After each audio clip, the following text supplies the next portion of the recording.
Hello friends, मुझे पूरी उम्मीद है कि आप सब लोग बहुत अच्छे ढंग से कर रहे होंगे स्टॉक मार्केट में।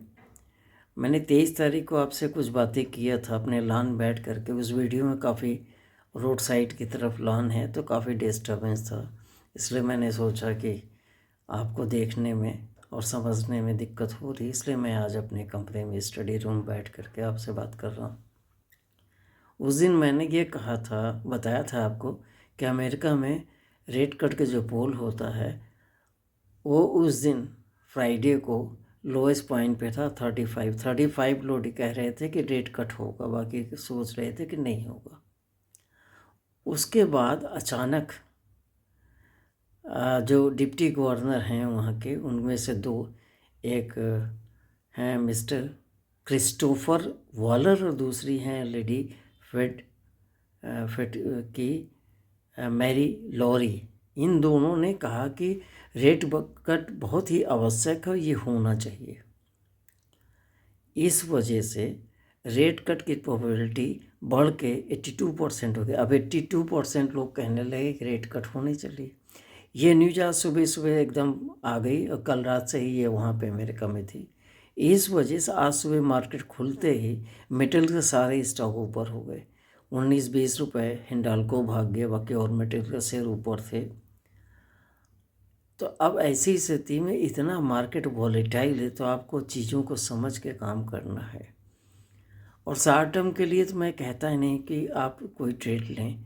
1 हफ्ते 10 दिन कभी कोई अपॉर्चुनिटी ऐसी दिखे तो हम आपको बताएंगे, लेकिन हमेशा ट्रेड जो लेना चाहिए वो लॉन्ग टर्म के लेना चाहिए। मैं हमेशा 3 to 5 ईयर्स के लिए कहता हूँ, जिससे आपका पैसा डूबे ना, हमेशा आपको फ़ायदा होगा। मैंने उसी दिन ये बात भी बताया था आपको कि इंडिया की जो फार्मा कंपनीज हैं वो डोनाल्ड ट्रंप साहब जो भी कहें, चाहे जैसे कहें कि हम 200% ड्यूटी लगा देंगे, ये कर देंगे, वो कर देंगे, हमारी इंडियन फार्मा कंपनी इस चीज़ का असर नहीं पड़ेगा। वहाँ की फार्मा कंपनी की रिसर्च और सैलरी जो है इतनी ऊपर है कि हमारे यहाँ की जो सैलरी और रिसर्च के जो खर्च आते हैं रिसर्च एंड डेवलपमेंट के, वो इतने कम हैं कि हमारी कंपनी हमेशा उनसे कॉम्पीट कर सकती हैं। और उनके यहाँ इतनी एबिलिटी नहीं है कि सीडीओ कंपनी जिस तरह से इंडिया के अंदर रिसर्च होता है वो वहाँ कर सके, और करेंगे तो बहुत हाई वैल्यू पे रहेगा।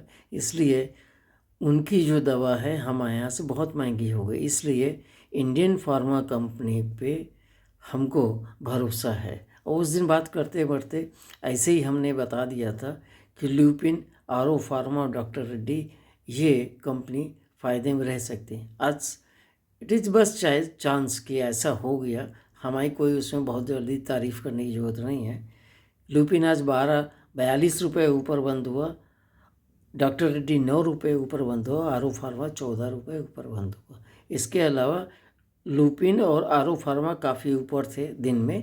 क्लोजिंग के समय इन्होंने ये क्लोजिंग दी है।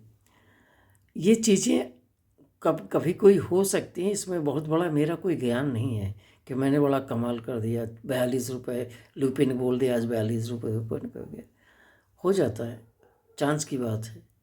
मुझे पता नहीं था कि ऐसा हो जाएगा, लेकिन मुझे कुछ अपनी मन की बात थी, मैंने बोल दिया आपसे। ये सारी चीज़ें आती हैं जाती होती रहेंगी। आज मुझे कुछ अदर टॉपिक पे आपसे बात करना है कि 5 तारीख को आरबीआई की मीटिंग है जिससे रेट कट के बारे में सोचा जाएगा।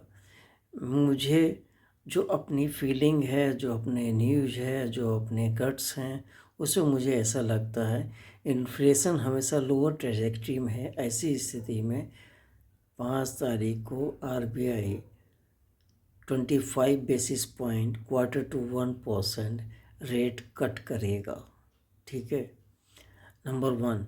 नंबर 2, 1 दिसंबर 2025, 1 दिसंबर 2025 to 19 दिसंबर 2025 को इंडियन पार्लियामेंट की शुरुआत हो रही। इंडियन पार्लियामेंट मीट करेगी। इस पार्लियामेंट सेशन में 10 बिल या 12 बिल पास होने हैं। उसमें 2 बिल बहुत महत्वपूर्ण हैं। एक फाइनेंस है, पीएसयू बैंक की जो 20% होल्डिंग एफआईज के लिए बैन है वो बढ़ा के 49% कर दी जाए। और दूसरा, इंश्योरेंस सेक्टर में बहुत ज़बरदस्त रिफॉर्म की ज़रूरत है, वो ऐसा हो भी सकता है। इंश्योरेंस सेक्टर में जो मेजर रिफॉर्म है वो एफडीआई को बढ़ाना है।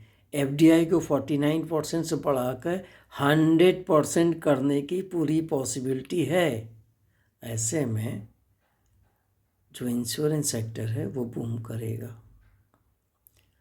और एक और डेवलपमेंट होनी है इंश्योरेंस सेक्टर को बढ़ाने के लिए, कंपोजिट स्कीम को आगे बढ़ाना है। कंपोजिट स्कीम मतलब कि एक जो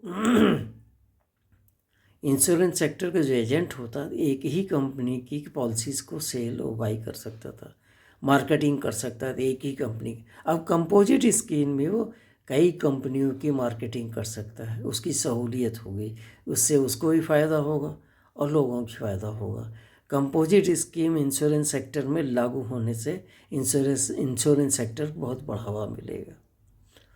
तो इंश्योरेंस सेक्टर में मैं 2 शेयर रिकमेंड कर रहा हूँ आपको, HDFC लाइफ और ICICI प्रूडेंशियल, राइट।